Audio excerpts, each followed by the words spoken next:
Soy el ingeniero Ernesto Sanguinetti Remusgo, gerente de la División de Ingeniería de Cold Import S.A. Voy a hacer una breve historia sobre la refrigeración y el aire acondicionado, basándome en un pequeño mueble que tenemos en exhibición en nuestra empresa. Conforme fue el hombre evolucionando para satisfacer sus necesidades, necesitó del frío y necesitó también del confort, de la comodidad para sobrevivir, para coexistir con este medio ambiente de acuerdo al lugar donde se desarrollaba o donde vivía. Pasaron los años usándose el agua y el aire como elementos de refrigeración. Para lograr menores temperaturas se utilizaba el hielo que se formaba en los lugares donde hay bastante frío, en lugares de baja temperatura, y ese hielo se almacenaba. Se almacenaba en cavernas, se almacenaba en fosas, se rodeaba de paja, etc. Pero después ya vieron que era necesario tener refrigeración en sus hogares, en los lugares donde vivían. Va evolucionando las cosas y voy a presentar el primero de los detalles ya que se parecen un poco a los refrigeradores actuales. Voy a mostrar un refrigerador hecho de madera, con madera aislante en lo posible por dentro, porque ya sabían que si se aislaba se derretía mucho más difícilmente el hielo que ponían. Fíjense, esto es una refrigeradora que se parece mucho a lo que usamos actualmente. Data del siglo XIX. Inclusive fue hecha ya en una fábrica que tenía una carpintería especializada en estas cosas. Aquí hay una placa que inclusive dice que está hecha en Estados Unidos. Esta refrigeradora data de los años 1800 aproximadamente, donde todavía no existía la refrigeración como la conocemos. Observarán que también tiene su puerta para que guarden los alimentos, con sus parrillas para colocar los alimentos. Y ya desde esa época, aquí arriba estaba lo que iba a enfriar a los productos que se almacenaban acá. ¿Qué cosa era? Era otra caja con una abertura en la cual se cortaban los bloques de hielo, se colocaban aquí encima. Aquí hay una repisa donde soporta el hielo. Colocaban el hielo, cerraban la tapa, colocaban sus alimentos, cerraban la puerta y es una refrigeradora parecidísima a la que usamos ahora. La gran diferencia está en que ese hielo a lo largo del día se va derritiendo. Por eso que en la parte inferior hay un drenaje a través de un tubito y abajo había que poner una bandeja para que se reciba el agua mientras se va derritiendo el hielo. A lo largo del día tenía que estar observando entonces si había hielo o ya casi no había hielo para irlo reemplazando. Mientras existía hielo, había refrigeración en los productos que se almacenaban acá. Ese fue el inicio de la refrigeración ya doméstica, llamémoslo así, para llevar la refrigeración a la casa. Llega aproximadamente 1830 y un científico llamado Jacob Perkins logra completar el circuito frigorífico que ahora conocemos como el circuito de refrigeración por compresión, y con un compresor a mano y una válvula de expansión a mano logra tener un evaporador acá en la parte superior para ya no usar hielo. Logra poner un condensador en la parte exterior y un compresor que era bastante grande y a mano a un costado o en la parte posterior. El problema era que había que estar dándole la manizuela para que exista la refrigeración, pero ya era el primer logro para no usar hielo. ¿Por qué fue un logro? Porque dentro de ese circuito ya circulaba un fluido que se llama refrigerante. Ese refrigerante fue éter etílico, después usaron éter metílico, que ahora sabemos pues que es algo que no se debe utilizar porque es algo tóxico para las personas. Pero ese fue el origen. Se comenzó con refrigerantes naturales, con lo que se encontraba en el ambiente, lo que se podía hacer en esa época. Se empezó a usar éter etílico, éter metílico, se usó el amoníaco, desde esas épocas ya se usaba el amoníaco, se usaba el CO2, que aparentemente se abandonó pero nunca desapareció. Se usó el SO2, el sulfuro de oxígeno, u óxido de azufre que también le llaman, y después se usó ya el cloruro de metilo y el cloruro de metileno.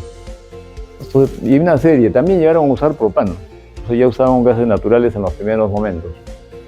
Pero pasaron los años y fíjense de que hasta 1870, 1880, recién aparece la electricidad. Y eso dio origen a que ya hayan motores eléctricos que pudieran accionar a los compresores. Y es así que aparece ya la refrigeración propiamente dicho, como lo llaman ahora, y en esa época le llamaban refrigeración automática, refrigeración artificial, donde el compresor ya no era movido a mano, sino era accionado por un motor eléctrico. Ese motor eléctrico ya generaba que durante todo el día podíamos tener refrigeración, ya no accionada a mano, sino por un motor eléctrico, y la refrigeración la manteníamos el tiempo que sea necesario. Bueno, pasan los años y con el advenimiento de la electricidad y el uso de motores eléctricos, ya la refrigeración, sobre todo la doméstica que estoy hablando ahora, pasa a ser una industria que crece, porque los hogares lo ven necesario para conservar sus alimentos. Las refrigeradoras inicialmente y hasta ahora eran de una sola puerta. Poco a poco después vieron que era conveniente que tengan dos puertas. En este caso son dos puertas horizontales. Con los años, y ustedes deben haber visto que ahora hay refrigeradoras que son puertas, son dos, pero se abren verticalmente. El hecho es de que, comparado con la refrigeradora que les hablaba del hielo y la refrigeradora moderna en general, se parecen mucho. En lugar de hielo, ahora en la parte superior hay una serie de tubos por donde pasa el refrigerante, y como ese refrigerante se evapora a bajas temperaturas, hace lo que hacía el hielo antes.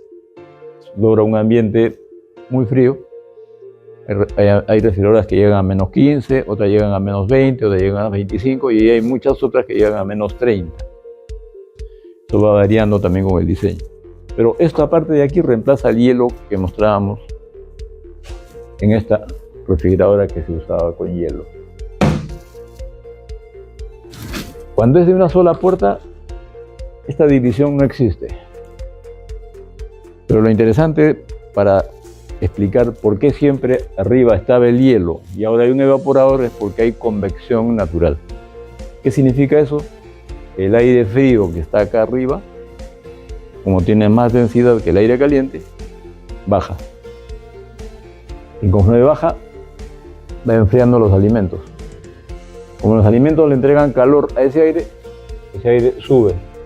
Entonces baja aire frío, sube aire caliente y sí que nos demos cuenta, aquí hay una circulación de aire que se llama convección natural.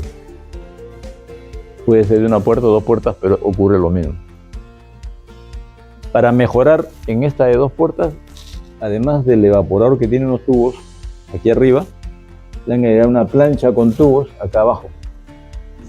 Pero son poca cantidad de tubos para que la temperatura aquí arriba siempre sea mucho menor que la temperatura que hay acá abajo. Por eso que siempre se guardan productos congelados, helados, etcétera, acá arriba. Carnes frescas por acá pegado al evaporador. Productos de diferente tipo en las siguientes gradas. Y lo más abajo posible se ponen las verduras porque no necesitan unas temperaturas tan bajas, porque si no se queman, entre comillas, ¿no? Pierden humedad. Por eso es que se colocan siempre las verduras en la parte más baja de una refrigeradora. En la actualidad ya hay refrigeradoras que en esta parte superior le agregan ventiladores para que sea mucho más eficiente, más rápido su enfriamiento. Y también habrán escuchado que hay compresores que son mejores ahora, que son compresores inverter, que son compresores de velocidad variable porque se acomodan a la carga térmica.